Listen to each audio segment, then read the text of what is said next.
Hello everybody, and in this tutorial we are just going to look at questions from tutorial sheet 1, and looking at these questions, you see here we have the questions. This is tutorial sheet 1, which is Cavendish University School of Medicine, MAT 101, Foundation of Mathematics, tutorial sheet 1, and we'll start answering these questions. And question 1 says, use a Venn diagram to show the region described by P intersect Q, and all these, and we'll answer up to question 4 in this class. Okay, so now let us go into this. So they're telling us to use a Venn diagram to describe this region here. So P intersect Q complement. So what is P intersect Q complement? So I'm going to draw my Venn diagram here. Then drawing my Venn diagram, I'll put in my two sets here. I'll put in my set P, and I'll put in my set what? Q. Already there's an intersection, thus I put them joined together and not as disjoint sets. Okay, so now P intersect Q, what does that mean? So I have to have P, of course, E here is gonna be my universal set. Then now we're saying that what is this P? So P I already know it's this set P, but what is a Q complement? So Q complement are all those elements that are not in what? That are not in the set Q, but are in the universal set. Okay, so what am I going to do first of all? So here, I'm going to first, okay, I'll shade P because they're saying P. So let me shade P. So I'll shade P on its own like this. Then I'm gonna use a different color now and shade what? Q complement. So my Q complement, everything outside the set Q. So set Q ends here and like this is where it ends. And now everything outside that and sits in the what? Universal set. So which is going to be, and I'll go this direction like this. So there, but I'm not gonna shade in Q. Everything outside Q, everything outside Q like that, everything outside Q. I'm not gonna touch Q, but I can touch that part of P like that, but I will not enter into what? Into Q. So now this here is my P versus intersect Q. This is what I've shaded what they just described there. But now, how do I make sense of this? So now to finish up my P intersect Q complement, I'm just gonna write that part there where the lines, the two lines meet, or where the two lines have crisscrossed. And that is that portion of what? That portion of P. So meaning that my P intersect Q complement is just going to be equal to this here. I have my P, I have my Q, and this part here where those lines crisscrossed is my P intersect Q complement, and I have what represented it on the Venn diagram. Okay, now we do the next one here. The next one tells us P union Q, then complement of this. So now I'll draw the first thing. I'll start with drawing my P union Q. So I have, again, P, I have Q there, then I have the universal set, then they're telling me P union Q. So my P union Q is actually bringing all elements that are either in A, either in P or in Q together, or both of them. And that would mean what? Everything that is here. So this is my P union Q. But then what does the complement of this? What is not here but sits in the universal set? And that is just going to be everything that is outside here. That is going to be what? My P union Q complement. So I draw my Venn diagram, and the last part, just this gives me, so if I draw that, and I'm just gonna have two of these seats there, P, Q, then the universal set, then shading outside those sets there like this. This here is my P union Q complement. P union Q complement. Okay, and that's how I show that region in a Venn diagram. The next, what do we do for the next one? So next one, we have P union Q complement. So this I know, I'm just from doing. Then they're just intersecting this part with what? With an intersect Q. So how do I do that? I have to intersect that with Q. So intersecting that with R.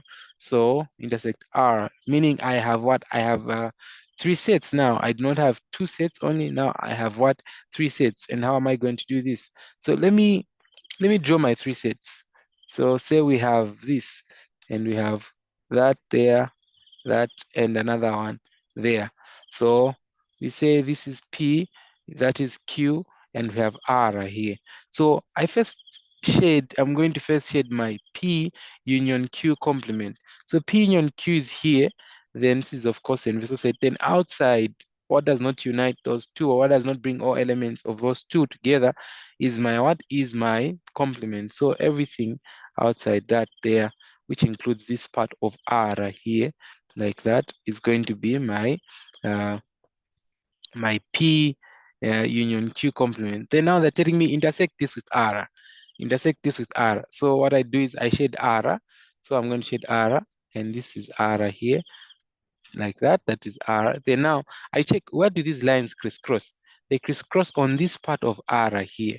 So meaning I redraw again, I rewrite this again, and I say my universal set there. Then I bring the 2 sets like that. I bring that other there. Then I have P here. I have Q. I have R. Then this part of it there is what I have as my P union Q complement intersect R. Okay, let us do the final one now. And final one, how do we represent it, or how do we show it? How do we use a Venn diagram to show that region there? So I am going to say P intersect Q, then intersect what? Intersect R complement. So I'm going to draw again here. Then 1, 2, 3, since there are 3, so P, Q, R, then P, saying P intersect R. So I first do my P intersect R. So P intersect R, P is here, P intersect Q, P is here, Q is there. The intersect is just here on the middle here, like that. Then the other part then tells me is R complement. So everything outside R, but in the universal set, which means everything outside R. I'm not going to shade the set R, but I'll shade everything outside R. So like this, including this part, of course, here, here, there, like that, there, there, there, there, there, there, there, there, there. Not going to shade R at all, but there, there, there, I shade, I shade, I shade, I shade, I shade all this. So that there is my R complement. Now I check where these lines crisscross. Oh, I should have shaded them the other way, but you see that they just crisscross here, but not that portion of that R part there, but just here. So if I'm to draw this separately now, I'm going to have that my universal set, then I have 3 sets here, like that, and there, like that. Then this is my P, that is my Q, and the part which we've just shaded is this part here, this top part here. So that's how I represent these on a Venn diagram. Okay. So now, moving on to the next question. The next question says, list the elements of the following sets where n is a natural number. So this is very important to note. N is a natural number in this case, and we must follow that. So they're saying we list the elements of the following sets. So listing, I should think of, this is just tabular notation or tabular representation, which they're asking for here. I must what list, or in other words, we call it the roster form. So I must write in the roster form. It's given in set video notation, I must write in roster form. So then how do I do this? My A, they're saying A is the set of OX such that X is in between. X is valued in between 3 and 12, and you see that it is strictly less than here on both sides, which means that 3 and 12 are not part of my set. They're not part of my set. Then they're saying this X is actually what? A natural number, as we have what made that known. So I'll start three numbers, natural numbers between 3 and 12, of course, not including 3 and 12. And those are just counting numbers. So I'm just going to start. That will be 4. That will be 5, 6, 7, 8, 9, 10, and 11. So this here is my set. What is my set A? Okay, moving on quickly to B, and B is saying a set of all x such that x is an even number less than 20. Even number less than 20. And remember, this part has saying x is a natural number. So we're listing all even numbers less than 20. But of course, 20, there's less than or equal to here. So 20 is part of that interval. Then I list them, even numbers less than 20 and natural numbers. So that will start from 2, because we're talking of natural numbers. 2, I'll go 4. Since the numbers divisible by 2 and do not leave a remainder divisible by 2. So 2, 4, 6, 8, 10, 12, 14, 16, 18, then 20 itself will come here. So this is my set B in roster form. The next one is C, and C is given by the equation actually. So C is given by 4 plus X equal to 3. Then they're telling you, of course, X a natural number. So how do I list this? So I'm just gonna solve for X, and I have 3 minus 4 there, which gives me X is equal to -1. But then it's saying X should be a natural number. -1 is not a natural number because it's negative. This is an integer. So natural numbers begin from 1 to positive infinity.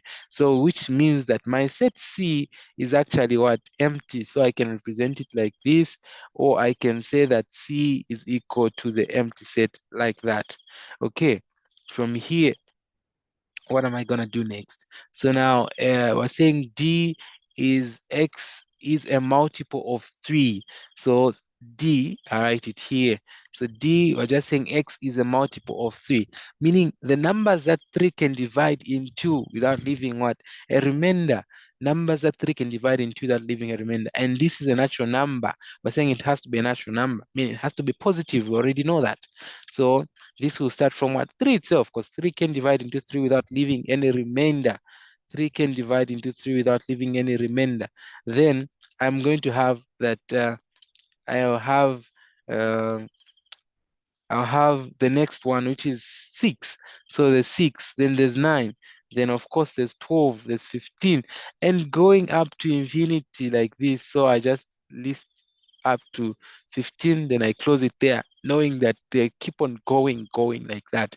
Okay, so this is how I represent these in roster form. The next question then, 3 tells us that R be the universal set. Then we rewrite each interval in set beta notation. So one write each interval in set beta notation, and R is what is the universal what? The universal set, or where we are picking these are from. So we say A in set beta notation, it's gonna be, so I'm saying the set of all x such that what is x? X is defined between -5 and what? And 3. So it's closed here. They use the notation to say A is equal to -5. So it's closed at -5 there, but open at this, which means that the 5 is part of my interval, part of my set. Then the 3 is not part of what? Part of my set. Meaning when representing, I'll write it in this way. X such that -5 should be less than or equal to. The equal to shows that -5 is part of that interval. Then X is less than, then again the 3 that side, and it's just strictly less than because 3 is not part of my set here. And we're saying that X is a what? Is a real number, because they said that the universal set here, universal set, which is the set under consideration, is just a set of real numbers. So I have that there. Then from here, what do I get? So from here, what I'm going to get is, so from here, okay, so from here, we are saying B. So B is defined. So B is just in between the sets 4 and 7. So 4 and 7, and it's open. So they are open on both sides. which means that the numbers 4 and 7 themselves are not part of this set. So meaning when I am representing, say again, set of all x such that my x is defined between 4 and less than, strictly less than x and less than 7 here, because they are not part of the interval. Because of this here, they are open. This parenthesis like this means open, it's open. If you have square ones, it means it's closed, meaning it's part of that. The number at the end is part of there, but these numbers are not. Then I have x a member of what? Of R being the set of what? Real numbers, because that is my universal set under consideration. I do the same for the next ones, and I have X such that I'm just going to show that they are 0. It's 0 will be less than or equal to what? To X, meaning even there less than or what? Equal to 4. Because the 0, you see that it's defined, it's closed at 0, closed at 4. So meaning these are part of my set, and X is a member of what? A real number. These are real numbers because that's the universal set under consideration, and I have that there. Okay, and I've done it in set Peter notation. The next one is just that I'm gonna have X such that then I'll have, there it's open. Well, here it's open at 2. So meaning I'll have 2 less than strictly. Then I have X less than or equal to 4 there, because 4 is closed there. Then X is a member of the real numbers like that. And I have written this or rewritten each interval in set Peter what? Set Peter notation. Okay, I don't know if there's any question before we move on.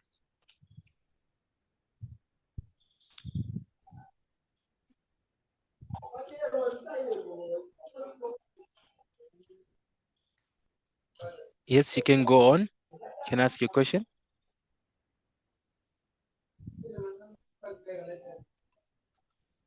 Okay, so there's no question. So if you don't have a question, please mute your mic if you're not asking. Only unmute yourself if you're about to ask a question. All right, so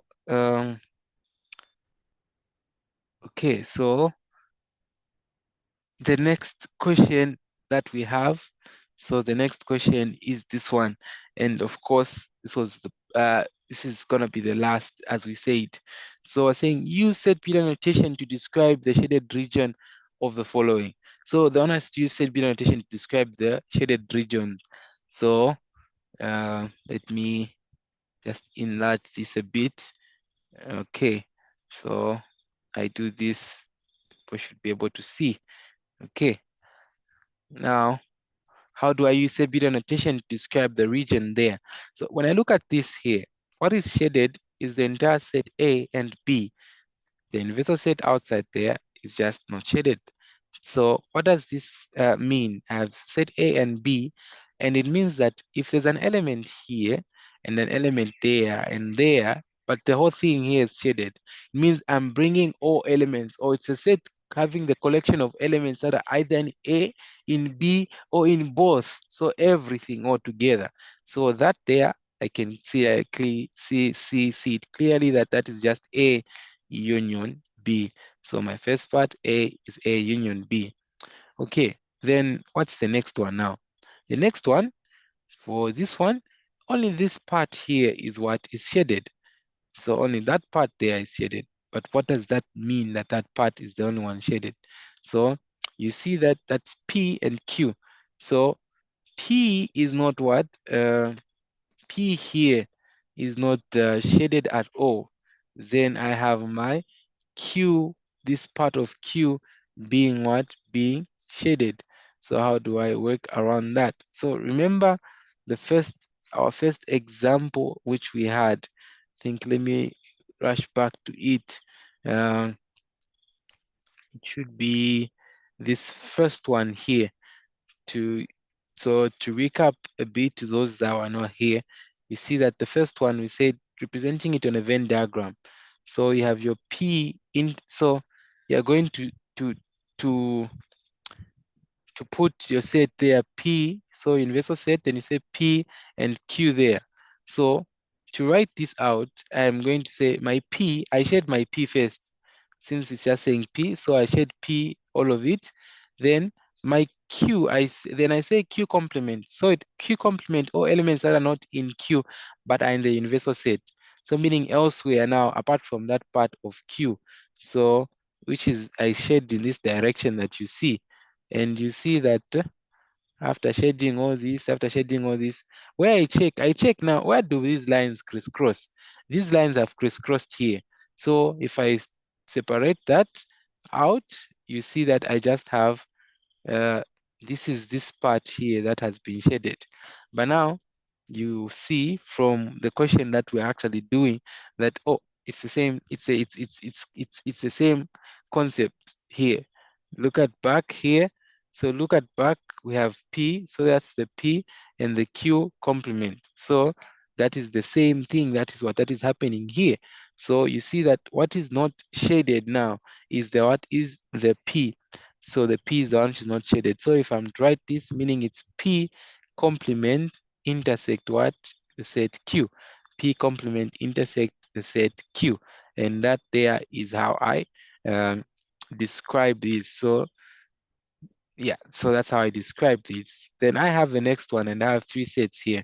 So how do I describe these 3 sets here? Okay, so if I look at these 3 sets, if I wanted to, okay, so imagine that the set M is not there. So if M is not there, then I would have what? I would have N and K. And if N and K, if it was shaded here entirely, here, like all this part, I would say this is just simply N intersect what? Intersect K. N intersect K. Now they put in a third set. So a third set, then you see now from here that this part of the set M is not shaded. So the set M completely is not what? Is not shaded. And if it's not shaded, what does that supposed to mean? So it means that M is in the complement. So it's my M complement. Then what am I doing? I am intersecting this with what? With the intersect of what? Of N intersect what? Intersect K, like this. How? Somebody would ask. So let's draw this actually in steps. So if I was to draw again, I have to make this a bit small again. So if I was to draw, what is this going to be like? So okay, let's minimize this. Then we're saying if I'm to draw, let me draw it here that you're able to see. So so we draw this M intersect whatever we said, like this. So either M, that's your N here and your K. So I start with my M complement. Everything outside what M, but not everything outside M, which sits in the universal set, which is just this outer part here like this. Apart from the set M, I'm not shading M at all. Like that, like that, like that, like that, like that, like that, like that, like that, like that. Then I was saying this should now intersect what? Intersect N intersect K. And N intersect K is what? So this is N, this is my K. What do these intersect? These they intersect what? They intersect here. This is where they intersect, like this. So N intersect K is there. And I'm intersecting it now with this, as I said. So now I check, where does the yellow part crisscross with this green part? Remember, I shaded, this part is shaded here because it's outside M. So this very part, which is this part here in the what? In the Venn diagram, like that. So this now shows that, okay, my answer is actually right. I've seen it and shaded it from reasoning. So this is M intersect N intersect K. All right, so this is what we do, unless there's any question. But we are done, and we see you in the next one.